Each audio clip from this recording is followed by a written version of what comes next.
évolution kɛ c'est-à-dire ko damadɔ dɔrɔn a ye kariya dɔrɔn a k'a fɔ ko a b'a la France i y'a faamu a ye mena a kana ye dɔrɔn bi a ye kariya a k'a fɔ ko a b'a la France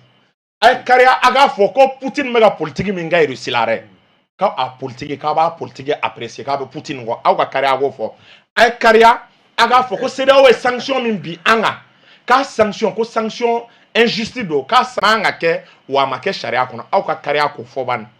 a ye kariya a k'a fɔ ko aw jɛra n'a ye ko MINUSMA k'i retirer ka bɔ Mali la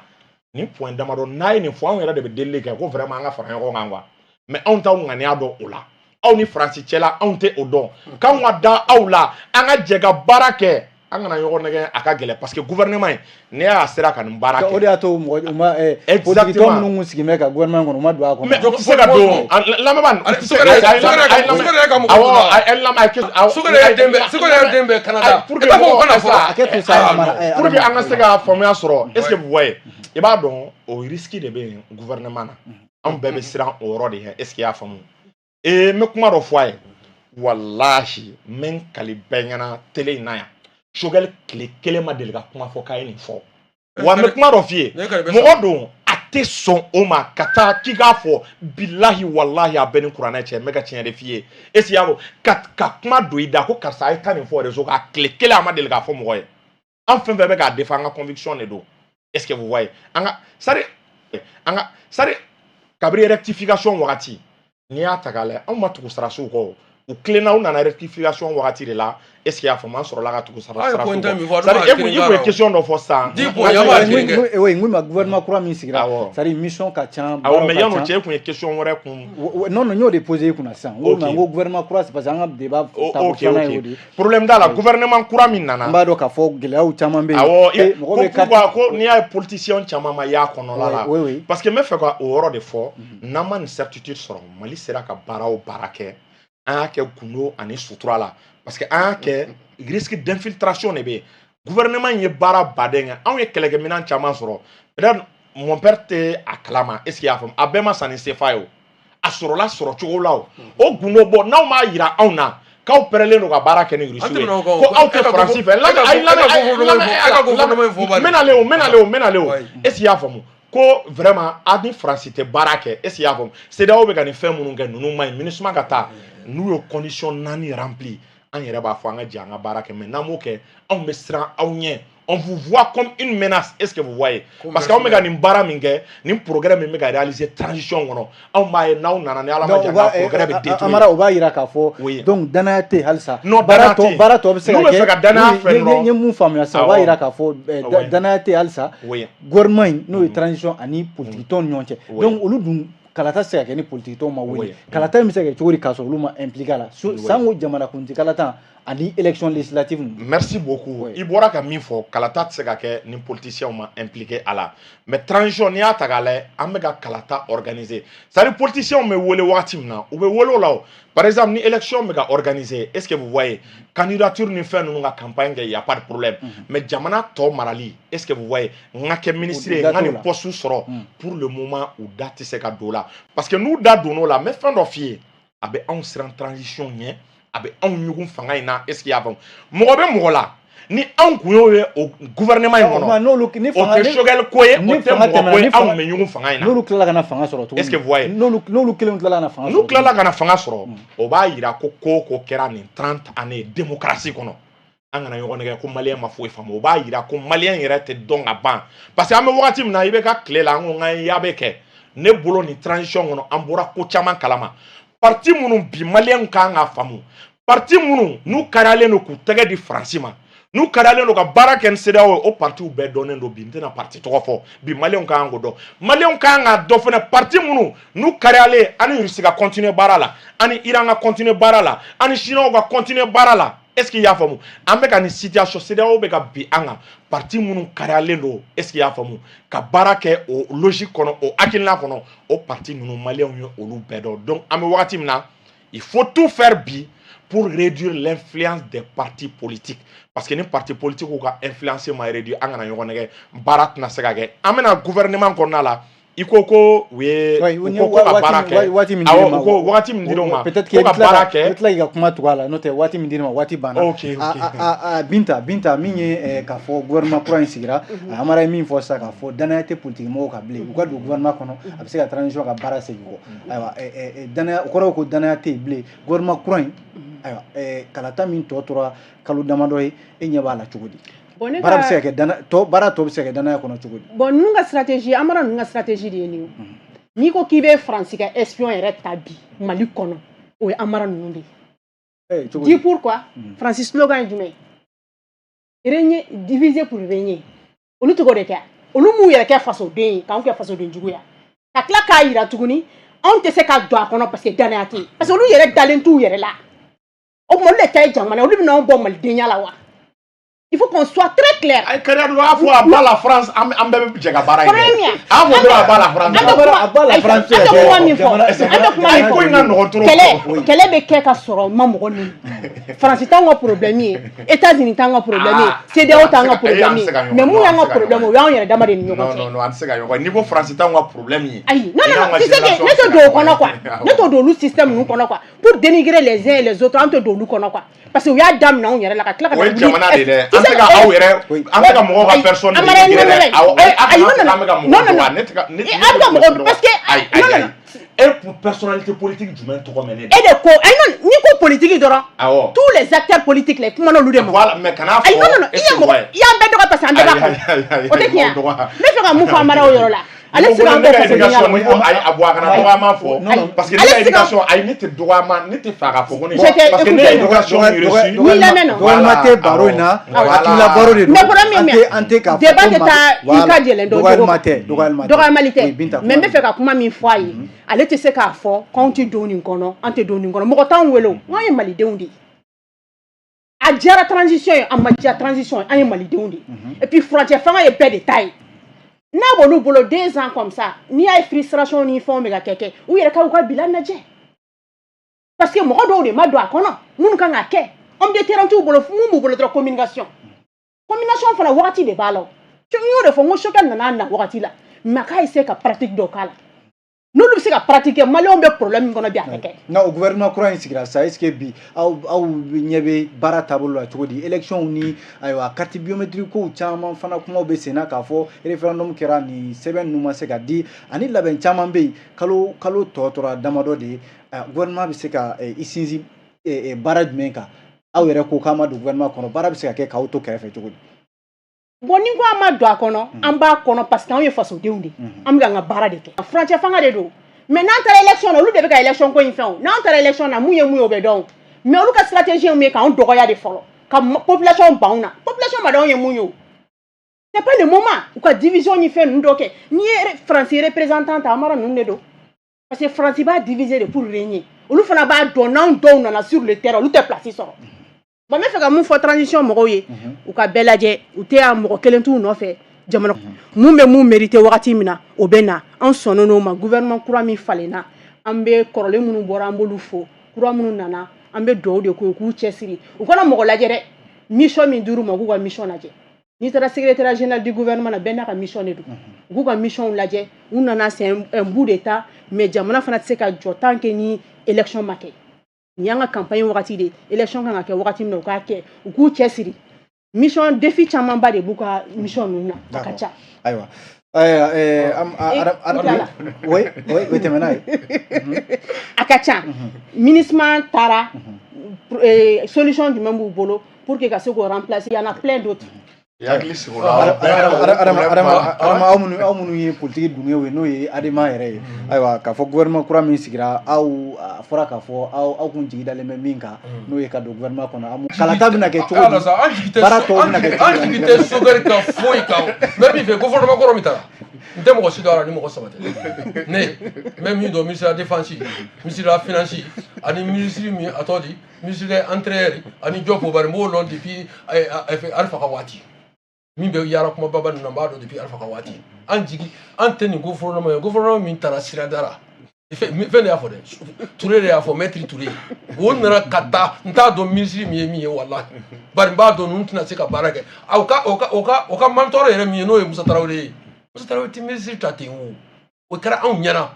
a b'a kɛ mɔgɔw karaniw de ye mais n bɔra buruva la ka kabakuru firi n ye mɔgɔw bani a b'a faransi a b'a ni mais ninnu ye tununkɛ mɔgɔ de ye o an ye aw 91 mɔgɔw de la dɛ kabakuru fili an ye olu de la a b'a fara bɛ yen mɔgɔ bɛ se ka dunuya bɛɛ kɛlɛ wa anw n'an nana fan la sini an dunuya bɛɛ bɛ bɛn faransi tora ameriki tora irisi yɛrɛ bɛ irisi min fɔ 1960 an y'an yɛrɛ ta ni irisi y'a tiɲɛ o irisi y'an ka sanu suɲɛ o an ka sɔrɔ ka o goye o a tɛ min kalama irisi yɛrɛ b'a yɛrɛ ɲinan maliyɛn min filɛ n'i y'a mɔgɔ ba kelen n'a sokɛ ninnu min taara communication kalan yen irisi zamana na tɛ o de kama a girini bɛ irisi kɔ mali a ɲininkali kɛ maliyɛn suman bɛ a ye kɔnɔ d'a muso la ka taa den wolo irisi zamana na k'a bɛ nationalité ɲini wuli bɛ taa nationalité ɲini faransi o i t'a sɔrɔ nationalité dɔ bɛ hali amana yɛrɛ bolo ou bien a ka mɔgɔ dɔ faransi sokɛ den bɛ Canada pourquoi taa irisi zamana na a bɛ maliyɛn tɔw lamara ka taa n'u yɛrɛ irisi yɛrɛ m'a yɛrɛ sɔrɔ 1960 ni irisi y'an yɛrɛ ta k'an ka sanu suɲɛ kana na an ka o goye 20 kɛ o la wa an ni CEDEAO n'an ye fanga sɔrɔ ani Union européenne wo ani États-Unis wo an bɛ baara kɛ ninnu tɛ se ka fanga sɔrɔ aw ni amara ninnu amara ninnu min bɛ amara ninnu bolo i y'a faamu wa bɛɛ ni sera b'o tɛ min bɛ Ameriki min bɛ Faransi ka mɔgɔw b'a nɛni video mani ka kuma fɔ o ni sabati min jɛni ka mɔnɛ don an na bi Mali kɔnɔ i b'a dɔn Hasim Goyita walahi Hasim de ta fɛ Mali ka sumaya ni ala 24 heures i bɛ Sogɛri Goyita gouvernement ɲɛnama ba sigi ka élection kɛ i bɛ bɔ bonya kɔnɔ Hasim t'a fɛ jamana ka sumaya jamanadenw caman bɛ ka Hasim tɔgɔ duman mun na fɛ ma gouvernement min sira Amara b'a yɛrɛ wansu de o u tɛ foyi karamara Hasim de y'a ka gouvernement sigi Sogɛri ka mɔgɔ bɛ Goyita ka bɔ a la ale ka emusengi tirana fila ye o de ye fankelen ta yɛrɛ fɛ emusengi mɔgɔ bɛɛ kuma min tun bɛ mɔgɔ seri sira dara ye min tun bɛ jitɔrɔ dara fɛn y'a ye Hasimi a bɛ ko karama o a y'o bɛɛ goyi mais an sini ka min kɔrɔ ka Sogɛri goyi ka na ni premier ministre yɛrɛ vrai ye Mali ka suma i y'a faamu mɔgɔ ka se ka dumuni kɛ ka ji min a b'o manapile min kɛ a tɛ tiɲɛ fɔ dɛ mɔgɔ si t'a kɔ an mana minnu b'a kɔ mɔgɔ bɛ se ka jigi da mɔgɔ kan videomani kan wa k'o de bɛ baara kɛ ko n ye misi di o ma ko n ye nin di o ma n y'o wele ko ka sɔrɔ Segu karamɔgɔ bɔra ka dugawu kɛ n ye o ye Alasani Watara danga o ye Faransi danga o yɛrɛ bɛ kɛra hɛrɛ ye olu ma o danga jigira a yɛrɛ k'ale yɛrɛ banana ka sɔrɔ ka kɛnɛya i y'a fɔ a ka danga kɔni ma ɲɛ anw labɛn don a ma sini an ka taa an bɛ kɛ wallahi d'accord an bɛ kuma labanw di aw ma an ka sɔrɔ ka jɛma baara bɛ taa taabolo min kan bi référendum kɔfɛ e ɲɛ bɛ kalata tɔ ninnu kɛcogo la cogo di jamana kunti kalata maliden mago bɛ président fasugu jumɛn na bi parce que sɔrɔsiw bilama an bɛ se k'a fɔ jamanadenw caman bɛ ka tugu u kɔ maliden e b'a dɔn an mago bɛ jamana kɔntigiw fasugu jumɛn na bi kɔfɛ. ok merci beaucoup c'est-à-dire teliya la waati sera c'est-à-dire i b'a dɔn madame filɛ elle est de bonne foi mais an bɛ fɛ dɔrɔn an mago bɛ danaya de la an ye 4 conditions min kɛ a y'a ka Amara c'est-à-dire rapidement n bɛ fɛ k'a fɔ an mago bɛ danaya dɔ de la bi est-ce que i y'a faamu c'est-à-dire fanga in ka di anw ye ni fanga in ala k'an kisi ni ko ye ni fanga in sɔrɔ farafinna bɛɛ de bɛ perdi a y'a yira n na aw tɛ fɛ ka baara kɛ avec la France a y'a yira n na MINUSMA ka bɔ an ka jamana la pour que ni MINUSMA taara jamana bɛ to jɔn bolo o ye an malidenw de ye o an bɛ bɛn a la o mais tant que aw ma o kɛ problème bɛ o yɔrɔ de la quoi par exemple ale filɛ ka min fɔ a ka raisonnement bɛɛ kɔnɔna la i b'a ye k'a fɔ u bɛ fɛ ka baara kɛ ni extérieur ye i b'a ye Faransi Union européenne anw bolo anw ka problème anw ka retard k'anw bila échec kɔnɔ olu de don. o de ye wari daba an ka tɛmɛ ɲɔgɔn ye donc n bɛna sisan a ye wari kɛ o de la pourquoi a ye wari na ban débat bantɔla don komi débat bantɔla don est-ce que i y'a faamu n bɛna rapidement maliyɛn mago bɛ bi président min na an kana ɲɔgɔn nɛgɛn ni président fɛn bɛɛ b'o critère kɔnɔna la anw bɛ jɛ k'i soutenir mɔgɔ ko t'o la Asimi ko dun Asimi bɛna taa tan ou bien c'est-à-dire anw yɛrɛ bɛ fɛ Asimi de ka k'a ye quoi parce que dɔw ko ni Asimi taara k'olu bɛ sɔn ka jamana bila non mais n bɛ kuma dɔ f'i ye o jamana bilali tɛ o ye k'a fɔ ka tiɲɛ quoi bi ni élection non a ye lamɛn bani a ye lamɛn n'i ye Mali ta k'a lajɛ bi parce que parti politique olu hakili la k'a fɔ bi ko est-ce que i y'a faamu ko jamana mara kan ka to olu de bolo élection min kɛra n'i y'a bɛɛ fara ɲɔgɔn kan mɔgɔ min votera a tɛ tɛmɛ 3 millions kan o 17 millions min bɛ don olu ye jɔn ye parti politique f'u fɛnɛ ka u dama dɔn o ye fɔlɔ ye n bɛna don fɛn kɔnɔna la sa proposition concrète c'est-à-dire Mali mago bɛ président ɲɛnama min na est-ce que i y'a faamu o président kan ka kɛ président sugu jumɛn ye i bɔra n bɛ segin ka na tuguni président o président ni kariyalen don k'i bolo di Russie ma i ni Russie ka i b'o assurance d'anw ma aw n'o dɔn cogo di aw n'o dɔn cogo di parce que lamɛn an b'o dɔn cogo min na par exemple ale bɔra yɔrɔ ale bɛ ADEMA na ani madame filɛ nin ye est ce que y'a faamu u ye kuma o kuma fɔ ne ma jigisigi kan sɔrɔ u ka kuma la min b'a yira k'a fɔ est ce que y'a faamu u bɛ continuer k'u bolo di Russie ma u bɛ CEDEAO est ce que y'a faamu u bɛ ka baara lankolon minnu kɛ u b'a fɔ u bɛ kangari da u ye ka MINUSMA gɛn ka bɔ an ka jamana la Union européenne k'u ka influence limiter Mali kɔnɔ c'est à dire n'u y'o garantie di ayi non n'u y'o garantie di problème t'a la président mun bɛ o garantie di an ma c'est-à-dire i b'an labɔ CFA la est-ce qu'il y'a faamu et i bɛ continuer ka Mali armée an bɛ wagati min na an ka dugu jukɔrɔ nafolo an bɛ 80% an b'o sɔrɔ a exploitation na i bɛ usines d'a ma an ka école est-ce qu'il y'a faamu école k'a bɔ école est-ce qu'il y'a faamu u y'an ka école kɛ école littéraire de ye parce que bi Mali kalanbaga bɛɛ an ka étudiant bɛɛ ni min tɛ droit la ou bien lettre la ou bien o bɛ kɛ journaliste ye jamana kɔnɔ a ye hakɛ to ni kumakɛla cayara i b'a ye k'a fɔ a bɛ jamana lasegin ko an bɛɛ bɛ kɛ kumakɛla ye e hakili la anw bɛɛ kɛra kumakɛla ye mun na parce que aw démocratie mɔgɔ aw de y'an bila nin sira la parce que mɔgɔw b'a fɔ k'an ka débat man di mun na k'an tɛ proposition kɛ ni proposition de kɔnɔna la est ce que y'a faamu an ka école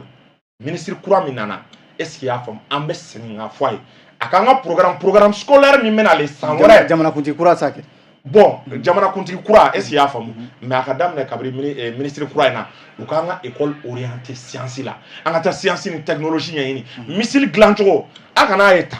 nous personnellement anw bɛ ka minɛn san Russie bolo e hakili la k'a ka d'anw ye anw ye drone TBD Bayraktar san Turquie bolo quelque part ne bɛ malo an hakili kɔnɔ est ce que vous voyez drone TBD Bayraktar filɛ nin a programme daminɛ la Turquie fɛ à partir de 2009 Turquie sera yɔrɔ min na pourquoi Mali tɛ se ni Mali sɔnna sanu min bɛ an bolo ka investi an ka étudiants na wallahi y'a faamu ka technologie in na an bɛ drone dilan bon Assimi ma sira kan a ye école dɔ créer e k'a faamu robot ni mɔgɔ min ko robot i ko drone ale ni adamaden machine bɛ se ka adamaden remplacer cogo min na n'o ye intelligence artificielle déjà Assimi bɛ o baara kan Assimi usine dilanni usine jɔli lawuli a bɛ olu baara lawuli a bɛ olu baara a bɛ olu sira kan donc an mago b'o o président sugu de la ni président min bɛ baara kɛ o sira la k'an ka dépendance réduire vis-à-vis de l'extérieur vraiment Mali an kɔni anw bɛ tugu olu kɔ anw ta tɛ mɔgɔ ko ye quoi. Binta Diallo an mago bɛ jamanakuntigi fasugu jumɛn kɛ élection kan ka kɛ maa fasugu jumɛn ni jamanadenw mago b'o la bi an b'a min fɔ e kan b'o ma wa. Wa an mago bɛ jamanaden ɲɛmɔgɔ min na sanni an ka se o yɔrɔ ma fɔlɔ n bɛ fɛ ka mun fɔ Amara ye population o de b'a ka président sigi ni ko o b'a ka président sigi président tɛ dɛmɛ ni kumabaw ni fɛn ninnu moi juste à la place de Amara ne bɛ taa 2 hectares k'o kɔrɔbɔ mɔgɔw bɛ na ne kɛrɛfɛ an b'o baaraw kɛ ale bɛ ka kuma technologie minnu kan Mali ma sigi o sira ninnu kan olu de bɛ ka an bɛ pouvoir min kɔnɔ bi olu de bɛ k'a bila retard la des projets des choses minnu imagination fanga bɛ ka kɛ mais caman yɛrɛ ko est ce que u na se ka nin baara ninnu voilà bon n bɛ fɛ ka mun fɔ Amara o yɔrɔ la n bɛ fɛ k'a fɔ baara ka ca u ma wa baara ka ca u ma o tɛ dɛ olu de bɛ ka baara caya u ma parce que u bɛ fɛ temps dɔ ka d'u ma ka sɔrɔ réalité yɛrɛ tɛ ka kɛ an k'u ka taa terrain dɔrɔn de kan Amara filɛ nin cogo min na ni vidéomani minnu filɛ nin dɔw ka taa nord la dɔw ka taa sɛnɛ dɔ kɛ kɔngɔ bɛ Mali la bi n'i ko k'i bɛ mɔgɔ fɛ i ka bɔ fɛn dɔ kɔnɔna la les termes là c'est pas facile à dire mais i ka bɔ fɛn dɔ kɔnɔna la ka baara réalité k'a ye quoi n'i ko k'i b'a fɛ i b'a fɛ cogo sugu bɛɛ de la n bɛ fɛ k'o de fɔ Amara ye Mali mago bɛ président min na bi e b'o ɲini yɔrɔ jan si c'est pas nous les partis politiques. Parce que jamanadenw dun ko aw de ye jamana bon Amara bɛ ka terme min fɔ Amara bɛ combien de pourcent représenté Mali kɔnɔ yan Amara tɛ terrain kɔ sur les réseaux sociaux anw de ye terrain kɛ anw de b'a dɔn terrain ye mun ye terrainmɔgɔw bɛ mun ɲini terrainmɔgɔw ka besoin ye mun ye kuma minnu bɛ fɔ n'u ye kuma f'u de n'u t'anw décourager n'u t'anw friser n'u tɛ foyi an ka taa élection na dɔrɔn mun bɛ se dɔrɔn o bɛ dɔn voilà il y a tellement de partis politiques an tɛna don ninnu kɔnɔna ninnu critique ni ninnu fɛn ninnu kɔnɔna la an ka taa élection na dɔrɔn u ka se ka élection organiser dɔrɔn an b'u dɛmɛ o de kan an tɛna don olu ka frustration kɔnɔ an tɛna don olu ka foyi kɔnɔ dénigrement ni fɛn ninnu an tɛna don o si u ye nin kɛ u ma nin fɔ u ye nin tapage kɛ sur les réseaux sociaux non. Adama Konate kuma laban b'i bolo non waati banna ka bɔ waati banna waati e kun bɛ fɛ ka mun fɔ ne bɛ fɛ ka mun fɔ n bɛ n profiter nin yɔrɔ fɛ ka a fɔ président min b'an kunna bi président de la république a k'a jija vraiment ka élection ye organiser a temps kɔnɔna don et puis n bɛ mun fana fɔ ɲininkali min fɛn min fana sɛmɛ a la ministre minnu bɔra komi an ka kuma ma se k'an permettre ka don kɔnɔ le côté genre la muso hakɛ min bɔra la u ma don a la a k'i hakili to o yɔrɔ fana na bon n bɛ mun fana fɔ ka fara o kan a kana wa wonu name akata sur le terrain mali to ye wakati kununu pouvoir to ye wakati kununu de jomogla e karay ibe fo doko bi sini mu mena itodo ko kalfale no nyogona di anga be me se ka créer chogo président o nyini be me se ka créer chogo mna akana les zones les anti se ka écarter ka bo kerefe munu fana bala am se ka fara kana no solution pour que am fara nyonga jamana ka basiki amita kala ta kelene la amore no adama kona ouais merci beaucoup yang wéré atiara be mi fi mo go san de to masagara na Burkina ouais wati bereti ay san nan ne ay Burkina be ara ka ma ke kuma ban yo ne sekene amara nunu amara nunu ay ma fe ka kuma do fa ay demisenu ye aba jija aka ke joli aka bo ni manipulation kono aka bo ni videomanian kono aka ke joli ne tuye Hasim Goita bi amara wo kubu wa mere wo minga Ameriki memba nda dari blaka kana be katana e forona bare wo shine be dumuni ke e ka amara yere fa ko fere ko ka fo wonu la fiando anga dugura an la fiante amara sogari ba nege wallahi mo min nege ni chokoina na e bora tigi koro parti politique ni fena achaira vraiment ne be forike anga président no arfa e mo mi ela démocratie ka traka passation nyana mange ka projet to atide boro ni projet chama ba bora ya famu ne be ambe wo fo bal do ba ka ya fa del mali me mi fe sogari ka ya fo ran nyini re ba ka ya fo temina ya famu ka ya fa del mali ya fo no alfa yi bara dike o kama be adema sini na ko ngata reso na ambe tanga kanida ba muru nan tara fana ambe ganya nan ganya fana France wo Ameriki wo Sedia wo Union Européenne wo amba ntega da bema ani irisi de barake ka ban ya ba mo ate irisi do ere amara no ni ko jela de o arbe minu ko o be de wo France har se da France mo ci aben kuma ba mbera ari amara ka ba da se ma kin France fe na irisi zamana ata France ati kan ko mata France wallahi mata France ya ba mo ata do arbe sogar minu ko ari fama minu ko sogar dimbe Canada ya famo fenkoro ba boroi démocratie ya to sogari etasi soro ba ko jikon ki ta ko no tabi bo an songo kana do me kan ka fanni ba gerera kana ko meti ya ka tari si zamanara anara ko be chuma ba do an ka démocratie wodi ya dama ka sika MPR créer be o kama an perendo sini no ko an ta an beta mbe afu mara mbefu demiseni mara muso mbefu ni mbefu vraiment ay debake anyena ni fo fegorete chere côté faso kodu ne oro fo ne ani ne orusi ni bebi ani aw démocratie no te ni koroma sunje fe sunje da fanga tumbe ne ba fo da ka da men se da ga be kede me an bora ko no bora muso tawe ka dictateur ko no min ka dimi ya fam ka fa ka premier ministre aka dictateur ta anka aka manipulation ta anta Hasim ka boy tan premier ministre nyama e mi be zamana do fran ka ta election nyama na ambe marika duoma o famna amba ubele jina amara silambi fo ye sharia domba ye nyini kala fana minye binta